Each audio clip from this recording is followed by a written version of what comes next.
নমস্কার। ক্র্যাফটি মেকের আজ এক বিশেষ আলোচনায় সবাই আমরা উপস্থিত হয়েছি। আমার সাথে আছেন সাগর ব্যানার্জি, উনি একজন বিশিষ্ট চিত্রশিল্পী।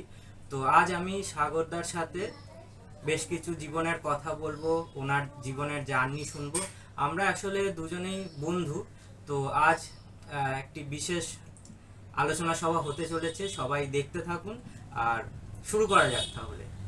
তো নমস্কার। সাগরদা, তোমার প্রথমেই কথা বলি যে তুমি কোথা থেকে পড়াশোনা করেছো আর কি করেছো সেটা একটু আগে দর্শকদের বলে দাও, তারপরে আমরা আলোচনা সভাটা এগোবো। আমি প্রথমে 9th 8th আর্ট কলেজে ভর্তি হই, রবীন্দ্র ভারতীতে। ভর্তি হওয়ার পর তারপর ওখানে 5 বছর পড়ার আর্ট নিয়ে বিবিএ পড়ার পর তারপর আমি 2 বছর মাস্টার ডিগ্রি কমপ্লিট করেছি।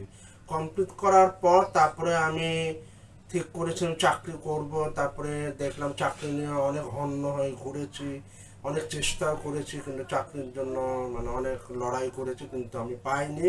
তখন আমি নিজেকে মনস্থির করলাম আমি ছবির জগতেই পা রাখতে চাই, আমি ছবির জগৎ নিয়ে আমি থাকতে চাই। যতই আমার কষ্ট হোক, যতই আমার যন্ত্রণা হোক, আমি করব।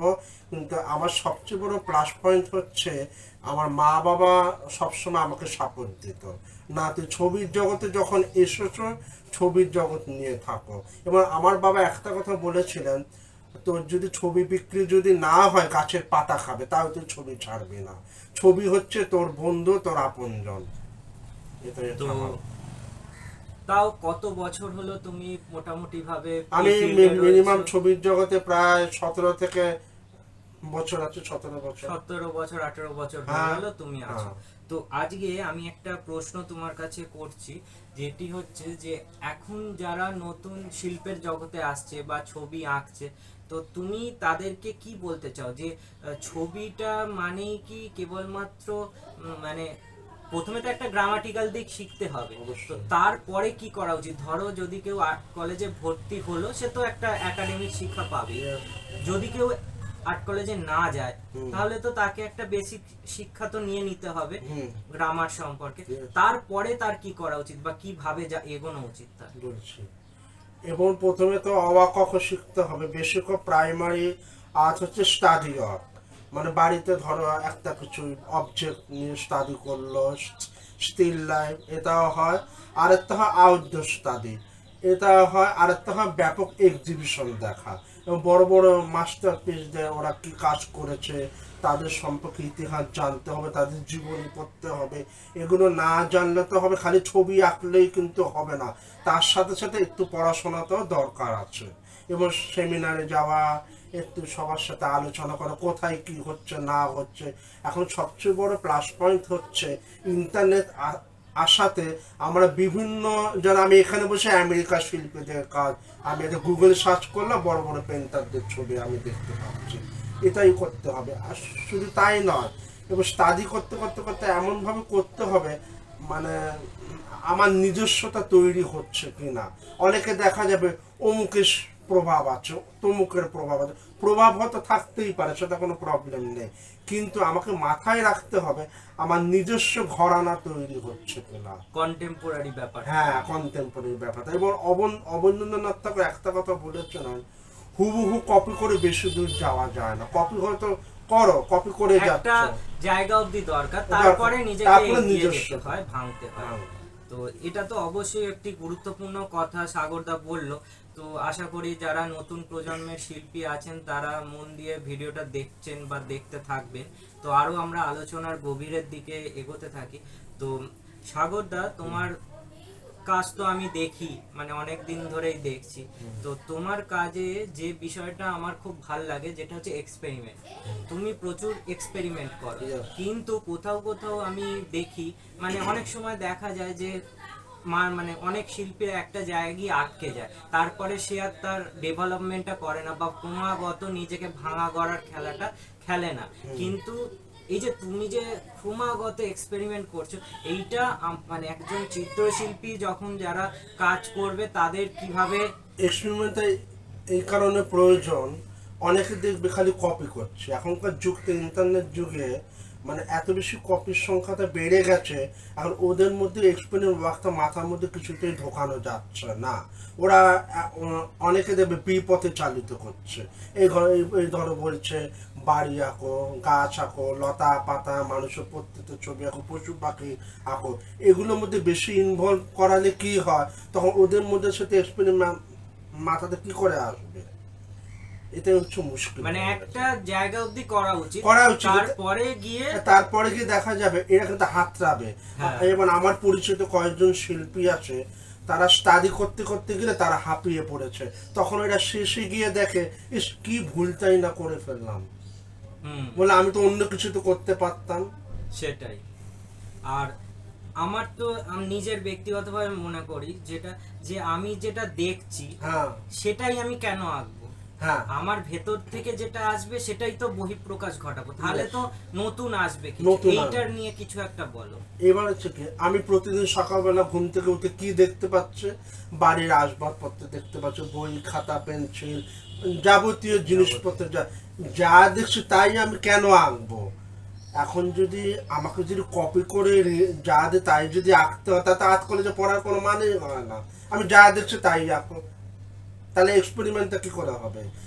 এক্সপেরিমেন্ট মানে হচ্ছে তুমি যা দেখছো এটাকে তুমি তোমার মতো করে করো। অবশ্যই, তবে নতুনত্ব আসার সম্ভাবনা আছে। এবং পিকাসো কিন্তু অনেক কিছু করেছে, পিকাসো অনেক ভেঙেছে, প্রচুর ভেঙেছে। পিকাসো কিন্তু যা দেখছে তাই উনি কপি করতেন না, উনি এটাকে দেখছেন, দেখে তার মতো করে উনি নিজস্বতাকে প্রকাশ করেছে। এটাই তো আসল মুন্সিয়ানা। মানে আর্ট মানে কপি নয়, আর্ট কথাটা মানে তা বুঝতে হবে। শিল্প কথার মানে কি? শিল্প মানে যা দেশে তাই যদি হুবহু কপি করে, তাহলে শিল্প শব্দটা কোনো মানেই হয় না। যেমন ধর আমি একটা উদাহরণ দিচ্ছি, বিবেকানন্দ একবার আমেরিকায় ইউরোপে গিয়েছিল, ওখানে প্রচুর তাবৎ শিল্পীদের কাজ দেখেছিল। দেখার পর বিবেকানন্দ বললো রিয়েলিস্টিক কাজ, পুরো মানে দিকো পুরো হুবহু ওয়ার্ক, কিন্তু ভাব কোথা, প্রাণ কোথা? কিন্তু আমাদের দেশে প্রাণ আছে, ভাব আছে। ওদের দেশে কি আছে? হুবহু কপি, এক্সাক্ট বসিয়ে দাও, কপি হয়ে যাচ্ছে, তাতে আমার লাভ কি? অবশ্যই। তো এইটি একটি খুব মূল্যবান বিষয় বেরিয়ে আসলো যে প্রত্যেক শিল্পীরই ভাবা উচিত যে সে কি মানে বের করতে পারছে ভেতর থেকে, নিজের অন্তর থেকে কি বার করতে পারছে। এটা খুব একটা শিল্পীর জন্য প্রয়োজনীয়, শিল্পীর জীবনে। তো তাকে এটা তো অঙ্কন, এটা তো অঙ্ক নয়, এটা বুঝতে হবে, একদম অদ্ভুত একটা সত্যি কথা বেরিয়ে এলো যে এটি অঙ্ক নয়, এটি অঙ্কন, দুটোর মধ্যে পার্থক্য আছে। তো সেই জায়গাটা মাথায় রাখবেন। আর একটা কথা বলে নিই যে আজকে থেকে যে আমরা এপিসোডটা চালু করেছি, যে মুখোমুখি আর্টিস্টদের সাথে বসবো, কথা বলবো, আলোচনা করব, তো এই বিষয়টি কেউ ব্যক্তিগতভাবে নেবেন না। এটা একান্ত আমার সাথে সাগর ব্যানার্জির একান্ত ব্যক্তিগত আলোচনা। সেই আলোচনাটাই আমি আপনাদের দেখাচ্ছি, শোনাচ্ছি। এর থেকে যেটা ভালো আপনারা নিতে পারবেন অবশ্যই গ্রহণ করবেন। তো এরপর আমি একটা বিষয়ে যাই। তো ভারতবর্ষের প্রেক্ষাপটে আমি যে জিনিসটা খুব বেশি লক্ষ্য করেছি, আমিও অনেক বছর হয়ে গেল এই ফিল্ডে আছি, তো আমাদের চিত্রশিল্পীদের স্ট্রাগলটা অনেক বেশি করতে হয়, মানে বাইরের তুলনায়। এটা আমি দেখেছি, আমারও বাইরে অনেক ক্লায়েন্ট আছে, কাজ করার সূত্রে আমি দেখেছি। তো এই যে স্ট্রাগলটা করতে হচ্ছে, এতে যেন কোথাও যেন আমাদের শিল্প সত্তাটাও তো হারিয়ে যায়, মানে স্ট্রাগলটা করতে করতে করতে করতে। কারণ আমরা কিন্তু অনেক অপরচুনিটি পাই না, ছবির মার্কেটও খুব যে আহামরি ভালো সেটাও না। কিন্তু দেখো, আমি একটা জিনিস দেখেছি, মানুষ কিন্তু খরচা করে না তা কিন্তু নয়। মানুষ একটা ফ্ল্যাট বা বাড়ি যখন করছে, সে কিন্তু প্রচুর খরচা করছে, ইন্টেরিয়রের জন্য প্রচুর লাখ লাখ টাকা খরচা করছে। কিন্তু মানুষ দোকানে গিয়ে প্রিন্ট ছবি লাগাচ্ছে, হাতে আঁকা আর্টিস্টের ছবি লাগাচ্ছে না। এই কনসেপ্টটা বদলাতে আরো কত বছর সময় লাগতে পারে, বা এটা কিভাবে বদলানো যেতে পারে? বদলানোর একমাত্র উপায় হচ্ছে মানে নামি দামি শিল্পীদের নিয়ে জুনিয়র একটা মুভমেন্ট করা খুব দরকার। আপনারা ছবি নিয়ে ভাবুন, পেন্টিং নিয়ে ভাবুন, আগামী ভবিষ্যতে যাতে ছবিটা যাতে হারিয়ে না যায় এবং মানুষের মধ্যে সেটা আর গভীরভাবে এটা আন্দোলিত করতে হবে। আপনারা ছবি দেখুন, ছবিকে ভালোবাসুন, কেনাও দরকার। এবার আরেকটা বড় কথা যেটা প্রবলেম, ইন্টারনেট আসাতে যেমন একটা ক্ষতিও হয়েছে আবার লাভ হয়েছে, বিজ্ঞান আশীর্বাদ আবার অভিশাপ। এবার আরেকটা বড় কথা, অতিমারির পর থেকে না এখন শুধু ছবির জগৎ বলে নয়, এখন সারা বিশ্বের মহামন্দা চলছে। এখন কিছু করার নেই। এখন ছবির জগতে মানে হচ্ছে এটা কিন্তু তন্ত্র সাধনা। ছবি মানে হচ্ছে এটা কিন্তু সিনেমা নয় বা মানে বিনোদনের জগৎ নয়। ছবির জগৎ মানে হচ্ছে এটা সাধনার জায়গা, এটা তপস্যার জায়গা। যারা মুনি ঋষিরা পাহাড় অঞ্চলে, হিমালয়ে যারা তপস্যা করে, সাধনা দিনের পর দিন, তাদের তো তারা কখনো লাভের আশায় করে না আমি কি পাবো। এখন যদি একটা শিল্পী যদি ভাবে আমি ছবি এঁকে আমার লাখ লাখ টাকা বিক্রি হবে, এটা যদি আমি ভাবি না, আমার কোনোদিন আমার ছবি আঁকা ভালো হবে না। আগে তোমাকে ভেতর থেকে সৃষ্টিটা করতে হবে, তারপরে বিজনেসের দিকটা দেখতে হবে বা কিভাবে বিক্রি করা যায় সেই দিকটা ধরতে হবে। আর একটা যে ভ্যান গগ মানে মাত্র 37 বছর অবধি যেভাবে স্ট্রাগল করে গেছে, তার লাইফ হিস্ট্রিটা আমরা ভালো করে পড়ি, যদি লাস্ট ফর লাইফ বলে একটা বই আছে, কিন্তু তার স্ট্রাগলটা আমরা দেখি না, তার কি পরিমাণ কষ্ট করেছে।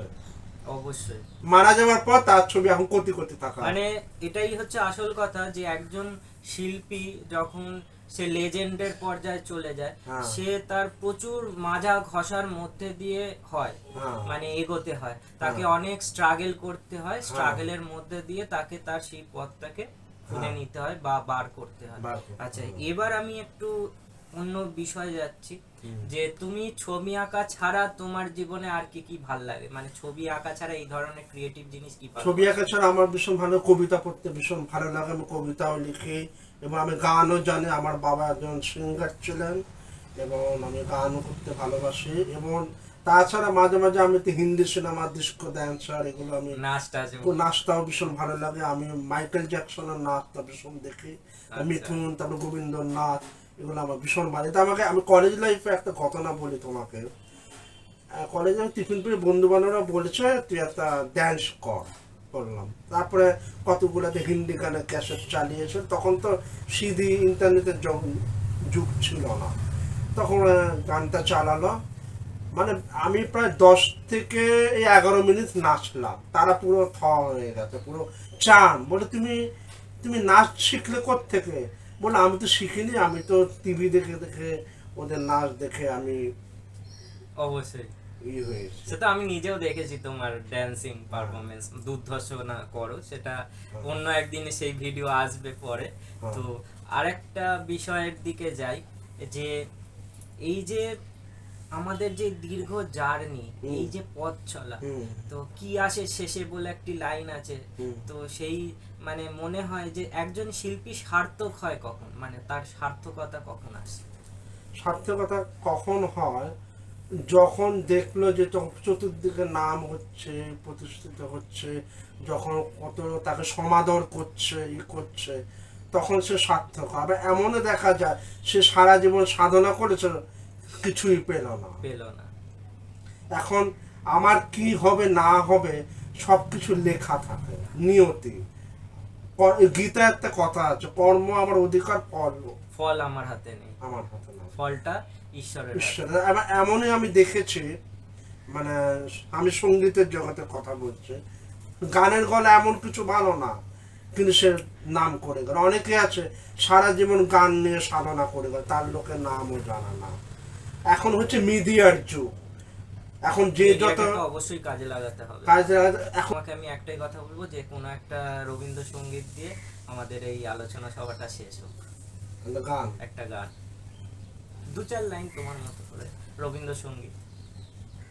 ওকে, করো। আমার তোমার পথের থেকে অনেক দূরে গেছে বেকে আমার আমার ফুলে আর কি কবে তোমার মালা